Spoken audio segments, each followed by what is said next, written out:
اور وہ ذات جو سچ کو لے کر آئی،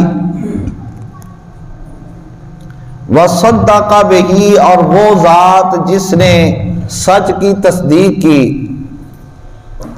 فرمایا اولئک ھم المتقون، یہ سارے کے سارے پرہیزگار ہیں۔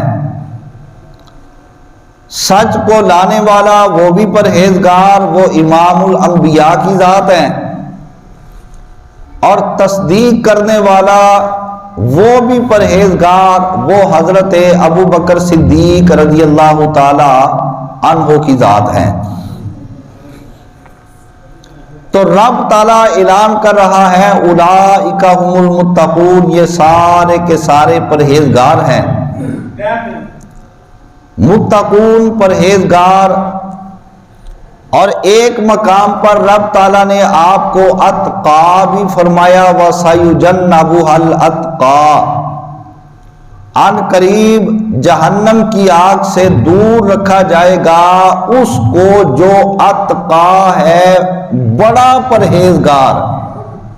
ایک ہوتا ہے پرہیزگار ہونا، ایک ہوتا ہے بڑا پرہیزگار ہونا، ایک ہوتا ہے نیک ہونا، ایک ہوتا ہے بڑا نیک ہونا۔ اسی طرح ایک ہوتا ہے کہ بندے کا کسی کام پر پابندی کرنے والا ہونا، ایک ہے اس کام پر بہت زیادہ پابندی کرنے والا ہونا۔ رب تعالیٰ نے اپنے محبوب کے یار غار کو متقی پرہیزگار بھی فرمایا اور اتقا زیادہ پرہیزگار بھی فرمایا۔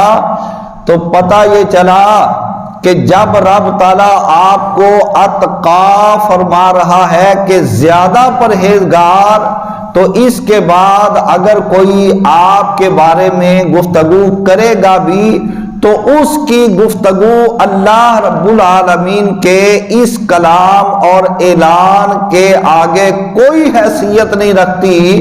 جب رب تعالیٰ آپ کو متقی بھی فرما دے اور اتقا بھی فرما دے، تو بعد میں اگر کوئی آپ کے بارے آپ کی شان کو کم کرنے کے لیے کلام کرے گا بھی تو اس کے کلام سے آپ کی شان کم نہیں ہو سکتی، اس واسطے کہ رب تعالیٰ نے آپ کو اتقا فرما دیا ہوا ہے۔